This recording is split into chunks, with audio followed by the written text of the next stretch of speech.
Bem-vindo aos Sussurros do Imaginário. Nosso canal é totalmente dedicado a audiobooks, proporcionando uma experiência imersiva para todos os amantes de boas histórias. Aqui, você pode relaxar e deixar sua imaginação fluir enquanto escuta os melhores títulos literários.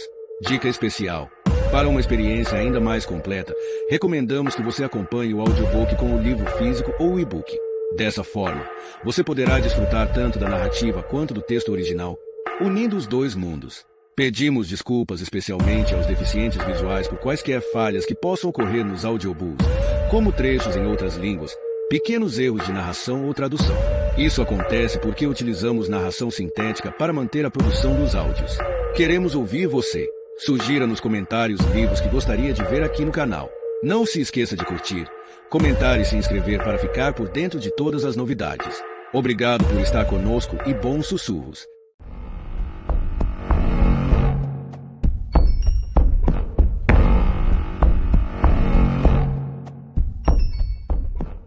Capítulo 15. Léo nos aconselhou a desistir de esperar Kate, por isso seguimos até a praia sem ela. Lana andava um pouco à frente, carregada de toalhas. Léo e eu íamos atrás, levando o pesado cesto de piquenique, cada um segurando uma das alças. Das várias praias em Aura, essa era minha favorita. Era a menor. A gatia chamava de Todiamandi, o diamante, e era realmente uma joia, uma perfeita praia em miniatura. A areia era macia, densa e branca, feito açúcar. Pinheiros brotavam quase ao longo de todo o caminho até a orla, cobrindo a areia com um tapete tênue de agulhinhas verdes que faziam barulho sob nossos pés. O mar era cristalino nos pontos mais rasos. A uma certa distância ficava verde, com tons de turquesa e água marinha. E, por fim, assumia um azul escuro e profundo. Anos atrás Otto havia construído um deck com troncos de árvores, num ponto um pouco afastado da costa. Uma plataforma elevada, balançando ao sabor das ondas, acessível por uma escada de corda. Volta e meia, eu nadava até o deck, mantendo a cabeça fora da água, com um livro entre os dentes, e então subia nele, deitava ao sol e ficava lendo. Esta manhã, pousamos o cesto de piquenique à sombra de uma árvore e em seguida Lana e eu fomos nadar.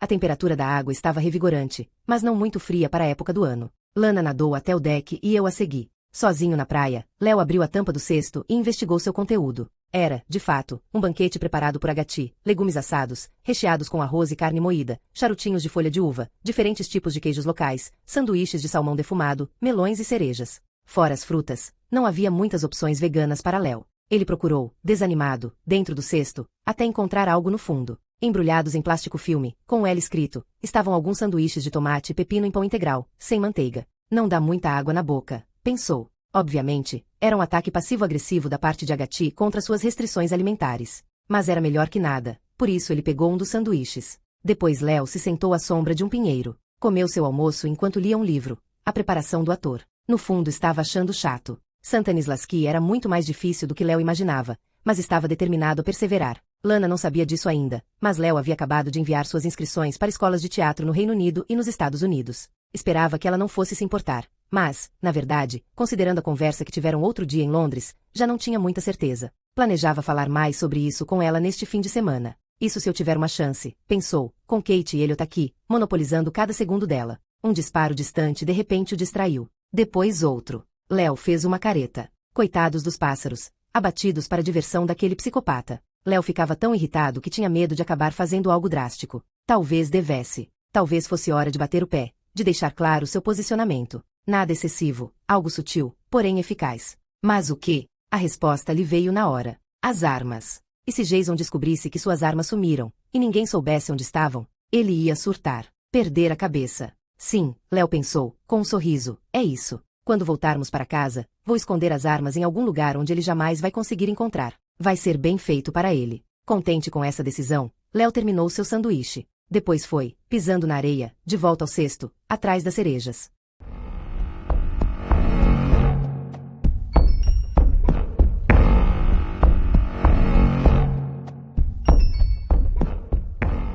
Capítulo 16. Jason estava sozinho nas ruínas. Tinha ido até lá com um rifle para praticar pontaria. Seu alvo era uma latinha. Estava equilibrada em cima de uma das colunas quebradas, e até então, continuava intacta. Sentia-se aliviado por estar sozinho. A tagarelice desmiolada dos amigos de Lana, na melhor das hipóteses, o irritava. E agora, com tanta coisa na cabeça, era quase insuportável. Foi então que um pássaro, um pombo torcaz, se aninhou em uma das colunas partidas. Parecia ignorar a presença de Jason. Ele apertou a arma nas mãos. Beleza, disse para si mesmo. Concentre-se. Ele mirou com cuidado e, Jason, Distraído, ele disparou, mas errou o alvo. O pássaro saiu voando, ileso. Ele deu meia volta, furioso. Pelo amor de Deus, eu estou com uma arma na mão. Não chegue atrás de mim desse jeito. Você não vai atirar em mim, meu bem. Kate sorriu. Não confie nisso. Jason olhou por cima do ombro dela. Cadê os outros? Acabamos de sair da praia. Voltaram para casa, estão tomando banho.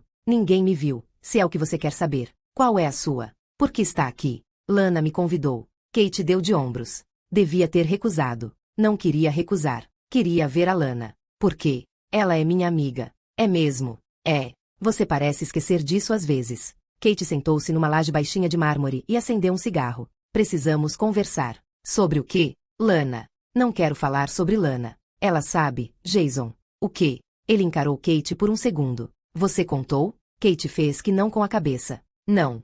Mas ela sabe. Dá para sentir. Jason analisou o rosto de Kate por um segundo. Para seu alívio, ele decidiu que não acreditava nela. Estava sendo dramática, como sempre. Isso é coisa da sua cabeça. Não é? Fez silêncio por um segundo. Jason desviou o olhar, brincando com a arma nas mãos. Quando falou de novo, sua voz tinha um tom diferente, um tom de suspeita. É melhor você não falar nada, Kate. É sério. Está me ameaçando? Kate jogou o cigarro na terra e o amassou com o pé. Querido, que romântico. Jason olhou para seus olhos reluzentes e magoados. Havia neles um leve brilho, indicando que ela andara bebendo. Mas não estava bêbada, pelo menos, não do jeito que estivera na noite anterior. Ele também conseguia ver o próprio rosto refletido nos olhos de Kate. Seu rosto infeliz. E, por um segundo, será que Jason considerou baixar suas defesas? Será que quase caiu de joelhos, enterrando o rosto no colo de Kate, para desabafar e contar para ela a verdade a respeito da encrenca terrível em que estava metido? Como seu show de malabarismo com o dinheiro dos outros havia desmoronado, as bolas todas escorregando por entre os dedos. Como precisava de uma injeção financeira maciça, de um dinheiro que ele não tinha, mas que Lana sim, e que, sem isso, era quase certo que ele iria para a cadeia.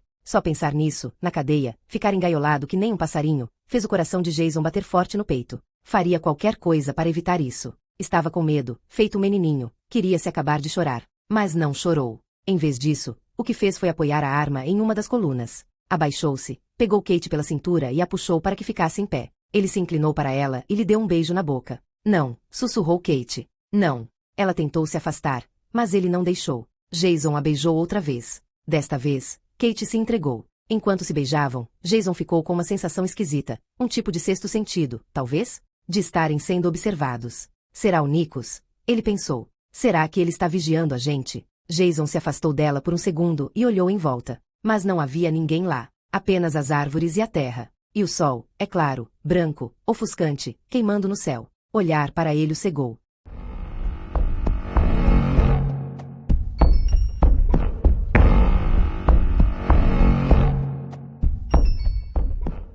Capítulo 17. Quase imediatamente, o tempo começou a virar. O sol desapareceu por trás de uma nuvem, nos lançando a todos em uma penumbra. E o vento, que passou o dia inteiro pegando força, primeiro como um sussurro e agora como um lamento, começou a soprar em nossa direção, furioso, vindo do mar, raspando o solo, sacudindo árvores e arbustos, chacoalhando as folhas espinhosas dos cactos e fazendo os ramos das árvores se curvarem e rangerem. Como era tradição quando estávamos na ilha, tínhamos planos de ir a Mykonos para jantar no restaurante Yalos. A Gati avisou que não era uma boa ideia, por causa do vento, mas decidimos ir assim mesmo. Jason insistia em que já havia pilotado a lancha em condições piores que essa. Mesmo assim, eu me sentia incomodado e, antes de partirmos rumo àquela noite escura e tempestuosa, pensei em beber algo forte, uma dose de coragem holandesa, por assim dizer. Fui até a sala de estar. Examinei o armário de bebidas, apesar de que chamá-lo de armário não faz jus a ele. Que belíssimo bar, com um estoque perfeito. Tinha tudo de que uma pessoa poderia precisar. Coqueteleiras, colheres, follets e todo tipo de parafernália, bebidas caras e bebidas não alcoólicas para misturar, limões e limas, azeitonas,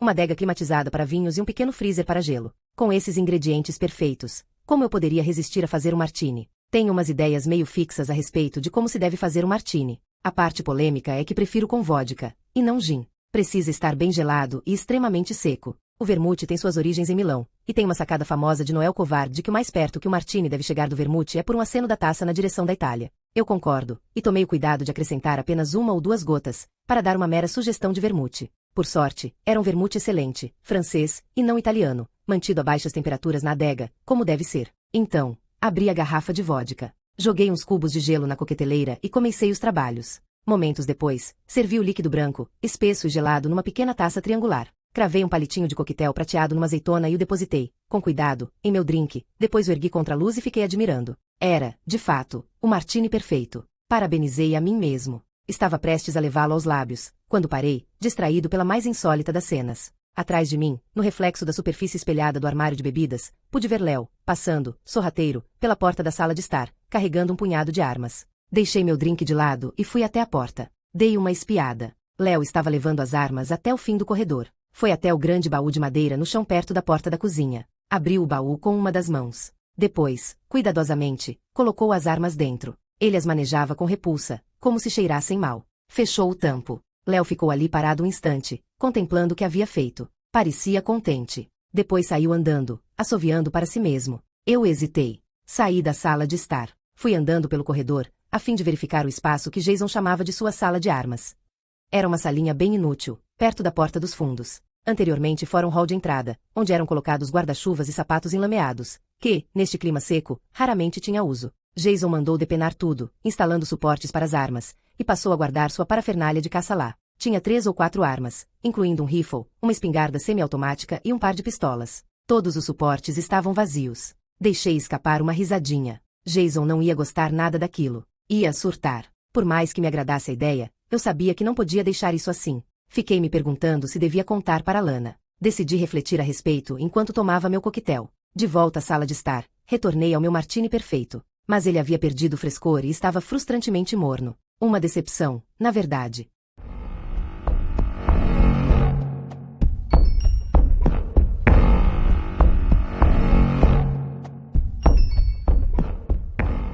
Capítulo 18. A caminho do restaurante, o clima na lancha estava pesado. Jason franzia o rosto de um modo fixo e determinado enquanto tentava manobrar a lancha em meio às grandes ondas escuras. Lana estava em silêncio e não parecia feliz. Fiquei me perguntando se haviam brigado. Kate estava sentada ao lado dela, igualmente emburrada, fumando um cigarro atrás do outro e fitando as ondas. Eu era o único de alto astral. Já havia tomado alguns martinis a essa altura e estava imensamente ansioso pelo jantar. Em vez de seguir viagem num silêncio tristonho, eu me virei para Léo, que estava sentado ao meu lado. Precisei gritar para que ele me escutasse no meio de toda aquela ventania. Então, Léo, qual é a desse boato que escutei de você querer ser ator? Léo me olhou sobressaltado. Quem te contou? Sua mãe, claro. Não posso dizer que estou surpreso. Não. Léo parecia desconfiado. Como assim?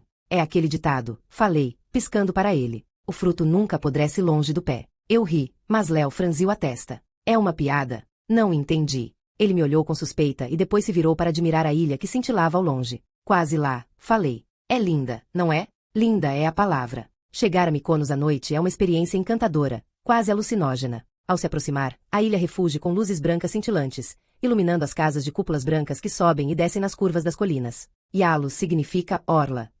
Fazendo jus ao nome, o restaurante ficava ao longo da murada do porto. Desembarcamos no pier privado. Fiquei aliviado por sair daquela lancha balançante e pisar em terra firme. Avançamos pelos degraus de pedra até o restaurante. Era um local pitoresco. As mesas ficavam à beira da água, com toalhas de linho branco e iluminadas por lampiões pendurados nos ramos das oliveiras. Dava para ouvir o barulho da maré batendo no paredão de pedra. Assim que Babis nos viu, veio correndo. Estalou os dedos para a revoada de atendentes, todos de luvas, gravatas borboleta e paletós brancos impecáveis. As pessoas nas outras mesas viraram o rosto e ficaram olhando. Senti Léo se encolher ao meu lado. Mesmo após uma vida inteira assim, ele ainda não gostava de receber esse tipo de atenção. Quem poderia culpá-lo? E hoje a atenção era total. O Yalos era um restaurante caro e pretensioso, que atendia uma clientela extremamente rica e sofisticada. Mesmo assim, o surgimento inesperado de Lana do meio das águas, feito uma Afrodite moderna, deixou todo mundo boquiaberto. Todos pararam para olhar. Lana estava radiante, com diamantes reluzindo no cabelo, nas orelhas e ao redor do pescoço. Usava um vestido branco, simples porém caríssimo, que se ajustava perfeitamente à sua silhueta e refletia a luz, fazendo-a cintilar como algum tipo belíssimo de aparição. Era de admirar esse espetáculo, sério mesmo. Depois, para arrematar, uma criancinha de uns 7 ou 8 anos andou com passos vacilantes até ela. Foram os pais que mandaram. O menino levantou timidamente seu guardanapo e pediu que Lana desse um autógrafo. Lana sorriu e realizou o desejo dele, assinando seu nome no guardanapo com a caneta de Babis. Depois ela se abaixou e deu um beijo na bochecha do menino. Ele ficou todo vermelho. O restaurante inteiro irrompeu numa salva contente e espontânea de palmas. O tempo todo, Kate estava ao meu lado. Dava para sentir sua irritação crescente. Irradiava raiva como se fosse calor corporal. Isso é algo que você precisa saber sobre Kate. Ela tinha um gênio fortíssimo. Já era algo bem conhecido entre os colegas de teatro, todos os quais, em algum momento, foram vítimas de um de seus ataques de raiva. Uma vez provocada, sua fúria era medonha, incandescente e incendiária, até se consumir. Depois disso, ela ficava morta de remorso e se desesperava para consertar o estrago causado, o que, infelizmente, nem sempre era possível. E, agora, eu tinha a impressão de que Kate estava ficando mais furiosa a cada segundo. Seu gênio a estava dominando, dava para ver. Quando ela fisgou meu olhar, parecia estar de fato num humor assassino. Então ela disse, num sussurro de palco que quase todo o restaurante conseguiu ouvir, e ninguém quer meu autógrafo. Tudo bem, então. Que se fodam. Babis ficou horrorizado e logo decidiu que ela estava brincando. Deu uma longa e forte risada, depois nos levou à nossa mesa, o tempo todo babando em Lana, curvava-se tanto que corria o risco de capotar. Na mesa, Kate fez todo um showzinho ao puxar sua própria cadeira e se sentar, antes que um dos garçons pudesse ajudá-la. Não, obrigada, colega, disse Kate ao garçom. Não preciso de ajuda. Não preciso de atendimento especial. Não sou uma estrela de cinema. Só uma pessoa normal. Lana também recusou ajuda ao se sentar. Ela sorriu. Também sou uma pessoa, Kate, disse ela. Não é, não. Kate acendeu um cigarro e soltou um suspiro longo e dramático. Minha nossa. Você nunca enjoa disso, não? Enjoo do quê? Disso. Kate fez um gesto apontando para as outras mesas. Será que você não consegue sair para jantar sem ter 500 pessoas aplaudindo? Lana abriu o cardápio e o analisou. Nem perto de 500.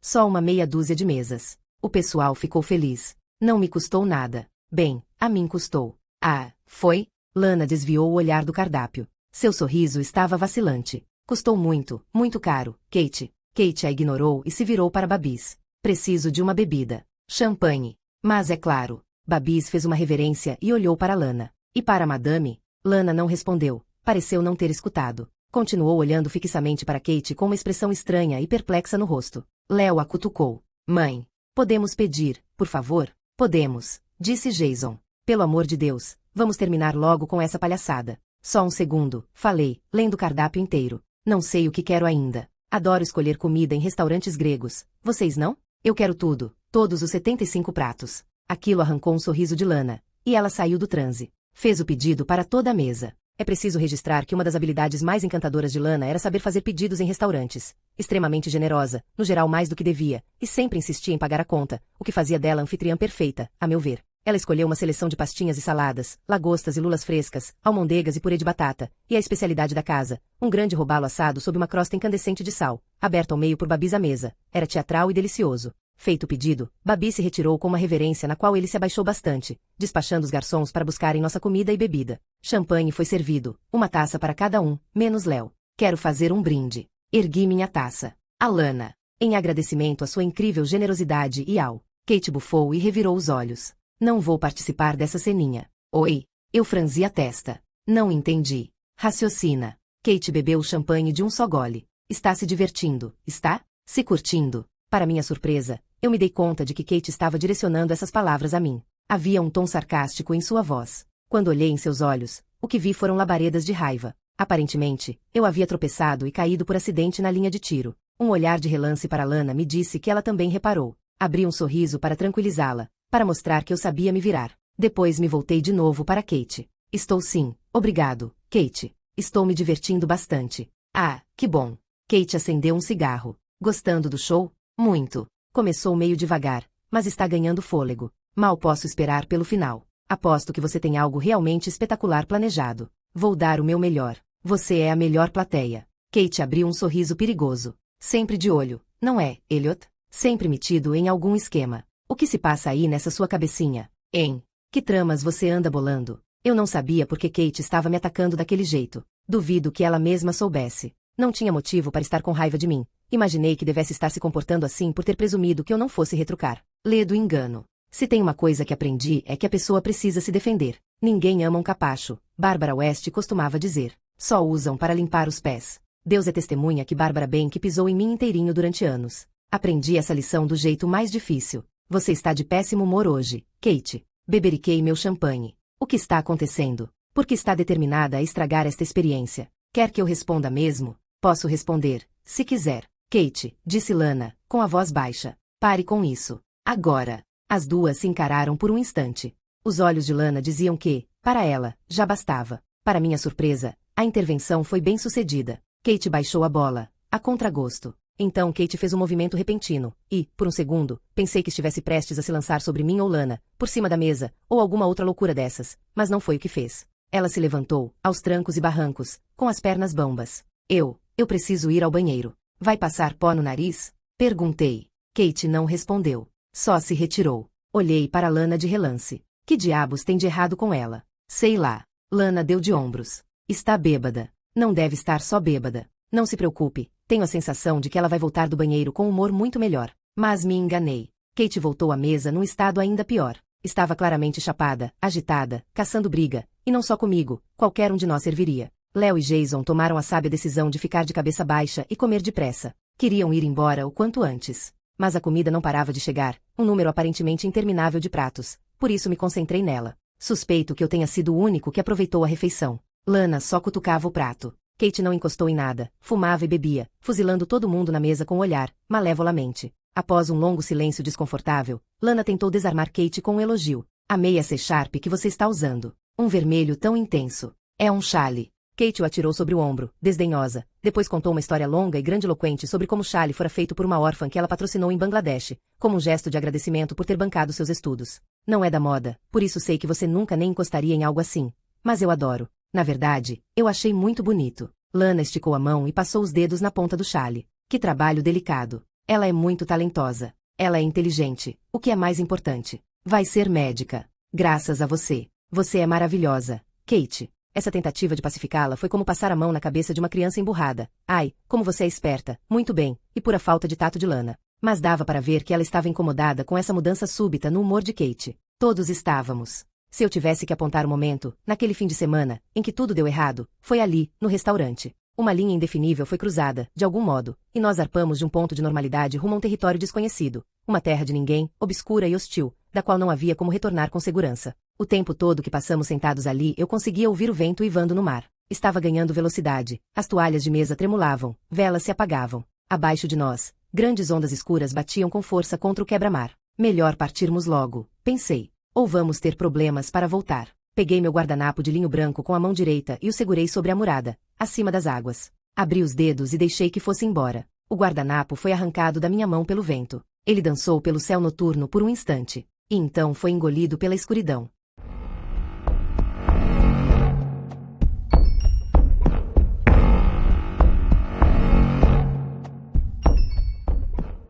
Capítulo 19. Como a Gati previra, o vento piorou no caminho de volta. A lancha saltava sobre imensas ondas escuras enquanto o vento cuspia borrifos de água salgada em nós. O trajeto pareceu demorar uma eternidade. Quando enfim chegamos à casa, estávamos ensopados e muito abalados. Léo, sempre um cavalheiro, foi buscar toalhas para todo mundo. Enquanto nos secávamos, Jason fez uma tentativa patética de dar a noite por encerrada. Um golpe preventivo, poderíamos dizer. Francamente, ele deveria ter sido mais inteligente que isso. Quaisquer tentativas de controlar Kate, de mandá-la para a cama como uma criança malcriada, estavam destinadas ao fracasso. Kate não era o tipo de pessoa que se deixava controlar. Que tal encerrarmos por hoje? Disse Jason. Estou acabado. Ainda não, disse Kate. Vou tomar a saideira antes. Você já não bebeu o suficiente? Não. A viagem de lancha acabou com o meu porre. Preciso de mais uma bebida. Boa ideia, falei. Eu também.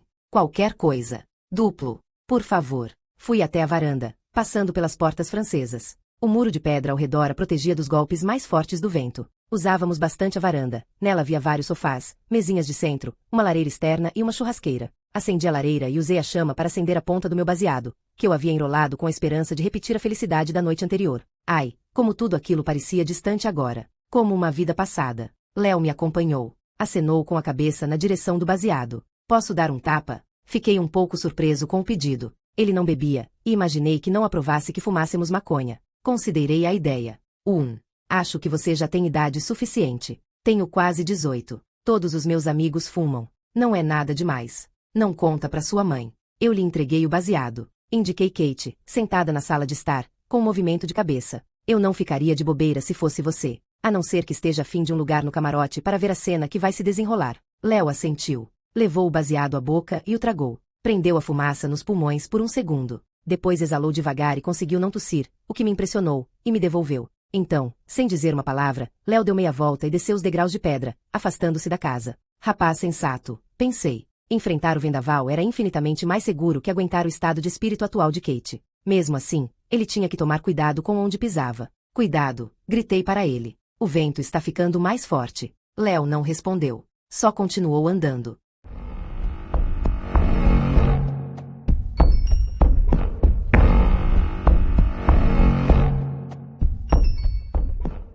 Capítulo 20. Léo seguiu em direção ao mar para observar as ondas enquanto o vento açoitava a costa. Ele seguiu pela trilha sinuosa, descendo até a praia. O baseado começou a fazer efeito. Ele conseguia perceber os sentidos se aguçando. Um frisson gostoso. Embora Léo torcesse o nariz para o álcool, afinal, passará a infância inteira testemunhando seus piores efeitos nos amigos da mãe. A maconha, por outro lado, despertava sua curiosidade. Seu professor de teatro na escola, Jeff, por quem Léo tinha profunda admiração, disse que ficar chapado era bom para os atores. Destranca aposentos na mente, dizia Jeff. Ela abre portas para cômodos que deveriam ser explorados. Isso lhe pareceu intrigante, criativo e inspirador. Léo só não tinha experimentado ainda por falta de oportunidade. Mentiu quando disse que todos os seus amigos fumavam. Léo não tinha muitos amigos, e os que tinha eram tão responsáveis e certinhos quanto ele. Eu era o único degenerado em sua vida. O terrível tio Elliot. Muito que bem, fico feliz em cumprir meu papel. Infelizmente, o que Léo estava sentindo naquele momento, após dar um trago, ele não descreveria como uma revelação. Estava curtindo uma brisa boa,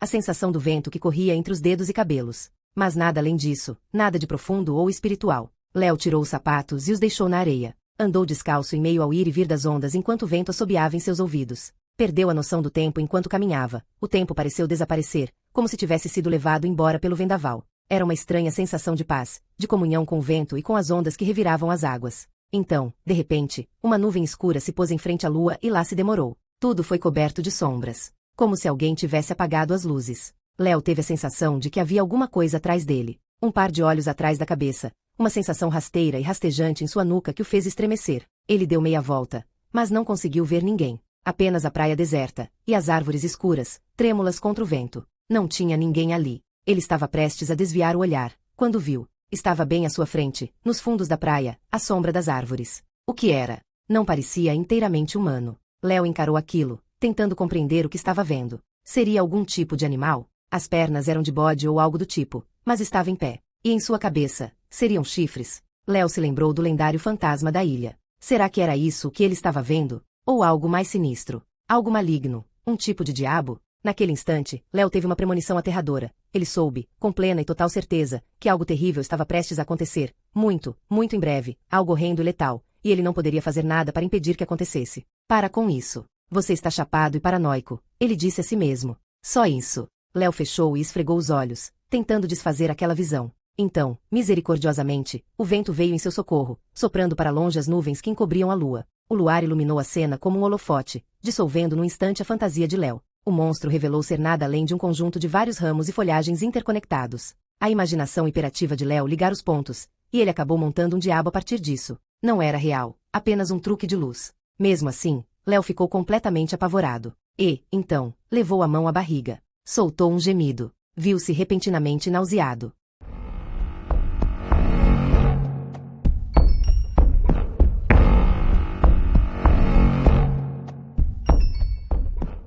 Capítulo 21. Durante a nossa permanência no restaurante, a Gati aproveitou a oportunidade e preparou os 2 pombos torcazes que Jason conseguirá matar naquela tarde. Ela se sentou à mesa da cozinha e começou o trabalho lento e paciente de depenar as aves. Fazia isso desde pequena, quando sua avó lhe ensinou. Ficou relutante em aprender aquilo. A princípio, parecia algo desagradável. Carniceiro até. Não seja boba, menina, sua avó lhe disse, guiando as mãos de Agati e posicionando-as firmemente sobre a ave. Não é gostosa e macia a sensação sob os dedos? Ela tinha razão, era sim, e, ao arrancar as penas, desfrutando da sensação, o movimento rítmico, confortada pela lembrança de sua iaiá, Agati entrou num transe meditativo, ouvindo o vento. O vento era como a cólera de Deus. Surgia do nada, um relâmpago num céu azul sem nuvens. Nenhum aviso. A fúria, era assim que a sua avó chamava. E ela tinha razão. Agati se lembrava de como a velha senhora observava os vendavais da janela da cozinha. Batia palmas de prazer, aplaudindo enquanto os ramos eram arrancados das árvores e arremessados pelos ares. Quando criança, Agati costumava acreditar que sua avó, de algum modo, era responsável pelos vendavais violentos, que ela mesma os teria conjurado com um de seus feitiços ou poções mágicas que fervilhavam no fogão. Os olhos de Agati de repente ficaram marejados de lágrimas. Sentia uma saudade absurda dela. Daria qualquer coisa para ter a bruxa velha de volta e se afundar naquele abraço ossudo. Para com isso, ela pensou. Para de pensar tanto no passado. Qual era o seu problema? Ela se recompôs e esfregou os olhos, o que deixou penugens e vestígios de penas em suas bochechas. Estava cansada, pensou. Só isso. Depois de depenar as aves, ela se serviu de um chá de hortelã e foi para a cama, no andar de cima. Queria já estar dormindo antes que a família voltasse do restaurante. Os anos de experiência emprestaram a Gati um faro para a encrenca. Ela sentia que havia alguma coisa no ar. Se tinha drama vindo aí, ela não queria ter nada a ver com isso. No fim, a Gati pegou no sono assim que a cabeça encostou no travesseiro. Seu chá de hortelã ficou ali na mesa de cabeceira, intocado. Ela não tinha certeza do que a havia acordado. A princípio, ainda adormecida, a Gati ouviu vozes no andar de baixo. Vozes abafadas, que subiam de tom como em uma discussão. Então ela sonhou que Jason estava procurando Lana, chamando seu nome.